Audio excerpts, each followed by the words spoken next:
मऊ की घोसी सीट पर हुए उपचुनाव से एनडीए और इंडिया के बीच जो राजनीतिक कहा जाए कि लड़ाई शुरू हुई थी, उसमें नतीजों ने इंडिया में बढ़त बनाई है। हमारे साथ बात करने के लिए आम आदमी पार्टी के सांसद संजय जी हैं।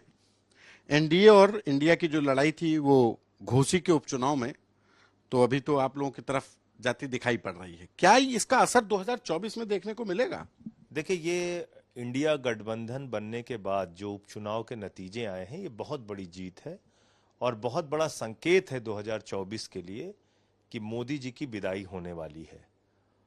और ये भी संकेत है कि इंडिया वाले जीतेंगे, अडानी वाले हारेंगे। जब आप देश का पूरा संसाधन एक व्यक्ति के नाम करते जाएंगे, बेरोजगारी बढ़ रही है, महंगाई बढ़ रही है, किसान को उसके फसल का दाम नहीं मिलता, लाठियां मिलती हैं, और दिन रात आप झूठ बोलते हैं, जुमले देते हैं, तो वो लंबे समय तक नहीं चलता। और ये बात घोसी के उपचुनाव से साबित हुई। अब आप देखिए कि वहां पर अपना दल, राजभर जी की पार्टी, निषाद जी की पार्टी, महान दल, भारतीय जनता पार्टी, इनके सारे मंत्री, इनके सारे विधायक, पूरी आर्थिक सत्ता, पूरी राजनीतिक सत्ता, मोदी योगी की डबल इंजन की सरकार, पूरी ताकत इन्होंने लगा दी।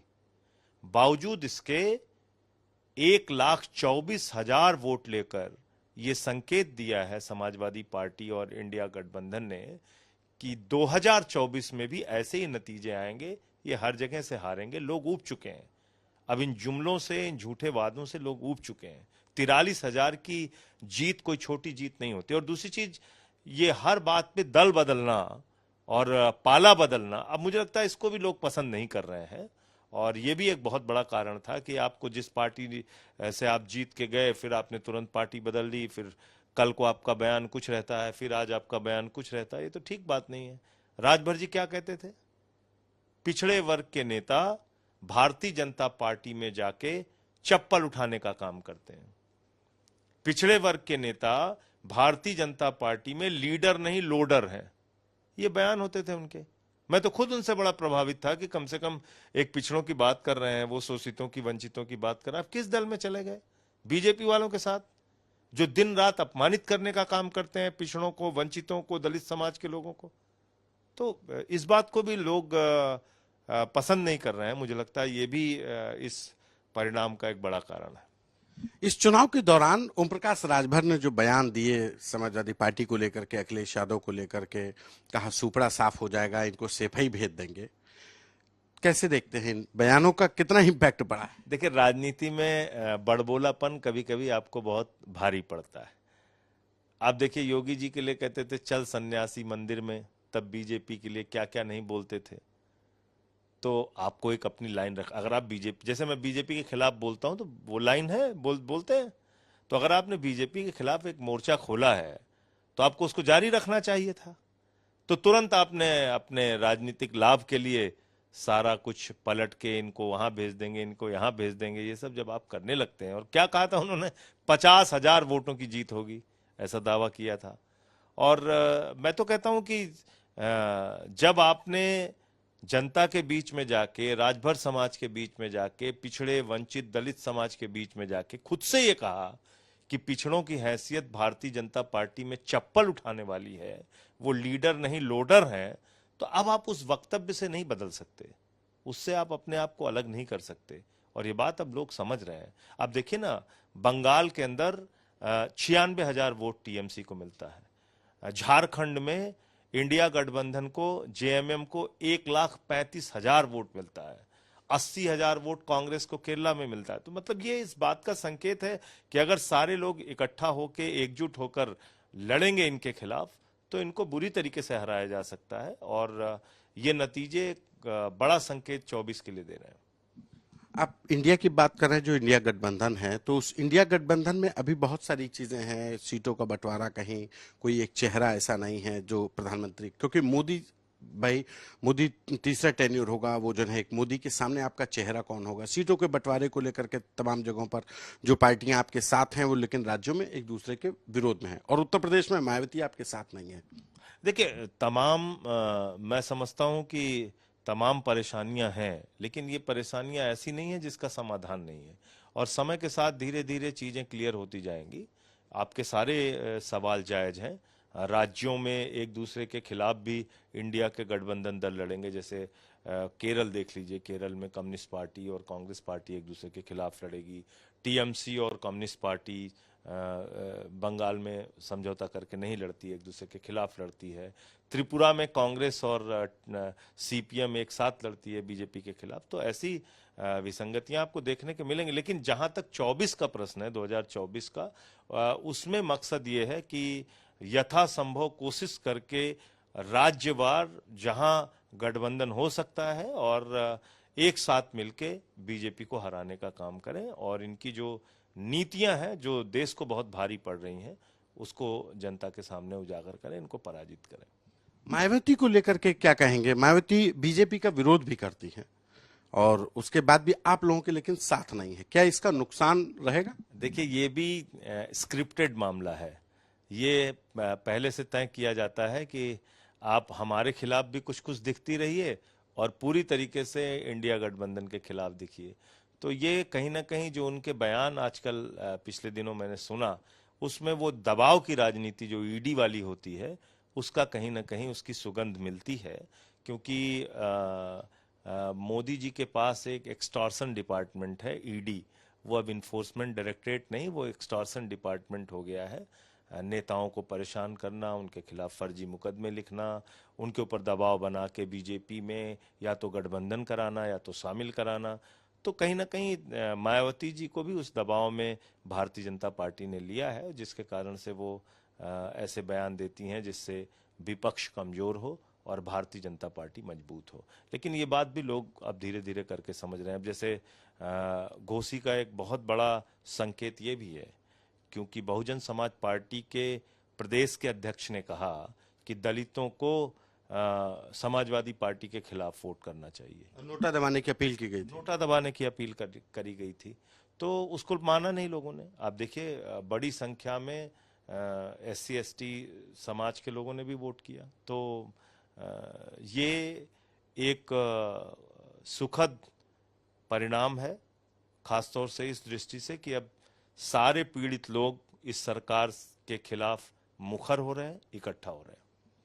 सनातन धर्म को लेकर के विवाद शुरू हो गया। कहें स्टालिन ने कहा कि सनातन धर्म ऐसा धर्म किसी काम का नहीं। ये जो एक नया विवाद है, इससे कैसे देखते हैं? देखिए, उदयनिधि मारन का जो बयान आया पिछले दिनों, आम आदमी पार्टी का स्पष्ट तौर पे मानना है कि इंसान से इंसान का हो भाईचारा, यही पैगाम हमारा। हमारे नेता अरविंद केजरीवाल जी बार बार इस बात को कहते हैं कि हमें सभी धर्मों का सम्मान करना है, तभी हम विविधता में एकता वाले देश कहलाएंगे, तभी भारत की जो पहचान है वो पूरी दुनिया में बढ़ेगी। आज भारत की पहचान क्या है? Unity in diversity. हम विविधता में एकता वाले देश हैं, विविधता में एकता हमारी विशेषता है। तो उदयनिधि मारन ने जो हिंदू धर्म को लेके, सनातन धर्म को लेके बयान दिया, उससे हम लोग सहमत नहीं हैं। और मैं ऐसा मानता हूं कि किसी के भी धर्म के बारे में टिप्पणी करने का अधिकार किसी को नहीं है। दूसरी बात, जहां तक भारतीय जनता पार्टी की है, तो भारतीय जनता पार्टी कौन सी पार्टी है? बीजेपी वो पार्टी है जिसने उत्तर प्रदेश के अंदर बहुजन समाज पार्टी और बीजेपी की सरकार थी, आपको याद होगा मायावती जी मुख्यमंत्री थी, यहां पे पेरियार का मेला लगा था। पेरियार कौन थे? रावण समर्थक थे। और तब भारतीय जनता पार्टी के एक नेता ने इस्तीफा नहीं दिया, सरकार से बाहर नहीं गए। ये इतिहास है। ये इतिहास है बीजेपी नेताओं का कि दिनेश शर्मा जी इनके उप मुख्यमंत्री थे, उन्होंने कहा था सीता मैया टेस्ट ट्यूब बेबी हैं। शिवराज सिंह जी ने कहा था कि मोदी जी तो भगवान श्री राम हैं और अमित शाह जी बजरंगबली हैं। योगी आदित्यनाथ जी ने तो भगवान बजरंगबली की ही जाति खोज डाली, कहने लगे वो तो दलित हैं, आदिवासी हैं। आपने देखा होगा, तो मैंने खुद खुलासा किया था कि 5 मिनट के अंदर कैसे 2 करोड़ की जमीन 18.5 करोड़ रुपए में भाजपा वालों ने, ट्रस्ट वालों ने खरीदी। तो ये तो प्रभु श्री राम के नाम पे चंदा चोरी करते हैं। आपने देखा किस तरीके से इन्होंने उज्जैन में घोटाला किया, वहां पे मूर्तियां टूट गईं उज्जैन के कॉरिडोर के नाम पे। इसी तरीके से इन्होंने लगभग 300 शिवलिंगों को काशी में तोड़ा, काशी कॉरिडोर के नाम पे। तो इनकी धर्म में कोई आस्था नहीं है। और मैं आपको क्या बताऊं, एक नेता जो कहते हैं विष्णु में ये बसें और ठर्रा में ये बसें और जिन में ये बसें, मैं तो वो शब्द भी नहीं बोल सकता, उसको तो कंधे पे बिठा के इन्होंने शामिल किया अपनी पार्टी में। तो जो लोग धर्म का अपमान करें, धर्म की आलोचना करें, धर्म का सत्यानाश करें, अगर वो भारतीय जनता पार्टी में शामिल हो जाएं तो सबसे अच्छे हो जाते हैं। तो सनातन धर्म का, हिंदू धर्म का सबसे अधिक नुकसान इस धरती पर किसी ने अगर किया है तो भारतीय जनता पार्टी ने किया है, क्योंकि हिंदू धर्म है वसुधैव कुटुंबकम, पूरा विश्व हमारा परिवार है। हिंदू धर्म है रामचरितमानस की चौपाई जो कहती है सब नर करहिं परस्पर प्रीति। हिंदू धर्म है कि हर पूजा के बाद हम कहते हैं धर्म की जय हो, अधर्म का नाश हो, प्राणियों में सद्भावना हो, विश्व का कल्याण हो। यह है हिंदू धर्म। और इस हिंदू धर्म को बदनाम करने का काम अगर कोई कर रहा है तो बीजेपी कर रही है। इसलिए बात हमें समझनी पड़ेगी कि बीजेपी के साथ तो डीएमके भी रह चुकी है पहले, तो बीजेपी का कोई धर्म ईमान नहीं है। एक आखिरी सवाल है कि जिस तरीके से उदयनिधि महाराज ने कहा सनातन धर्म, ऐसी उत्तर प्रदेश में समाजवादी पार्टी के नेता हैं स्वयं प्रसाद मौर्य, वो भी रामायण हिंदू को लेकर कैसे विवादित बयान देते आए हैं, तो इसका नुकसान आप लोगों को नहीं होगा 2024 में? और कैसे ऐसे विवादित बयानों को रोकेंगे? मैं तो साफ तौर पे कह रहा हूं कि ऐसे बयान किसी को भी देने का अधिकार नहीं है, नहीं देना चाहिए। और मौर्य जी भी बीजेपी में रह चुके हैं तो इसलिए मैं तो आपसे कह रहा हूं ना कि बीजेपी इफेक्ट, बीजेपी के लिए कोई फर्क नहीं पड़ता। भारतीय जनता पार्टी को अपना चुनावी फायदा दिखता हो तो आप कुछ भी किसी के बारे में बोलें। प्रभु श्री राम को तो बहन जी ने अन्यायी कहा था। गांधी जी के बारे में क्या टिप्पणी की थी मायावती जी ने, उठा के बयान देख लीजिए। काशीराम जी का क्या बयान था कि वहां न मंदिर बनना चाहिए न मस्जिद बनना चाहिए, क्या बनना चाहिए। तो बीजेपी का कोई ईमान धर्म नहीं है। वो तो किसी को भी अपना राजनीतिक फायदा होता हो, वोट मिलता हो तो सबके साथ वो जाने के लिए तैयार है। ये सच्चाई है। धन्यवाद। ये थे हमारे साथ आम आदमी पार्टी के सांसद संजय सिंह, जिन्होंने बेबाकी से राय रखी और जो आगामी चुनाव को लेकर सनातन धर्म हो या घोषी उपचुनाव, उसमें जो नतीजे आए उस पर बताया कि कैसे इंडिया गठबंधन 2024 में आगे बढ़ेगा। कैमरा पर्सन संजय के साथ संतोष कुमार, आज तक।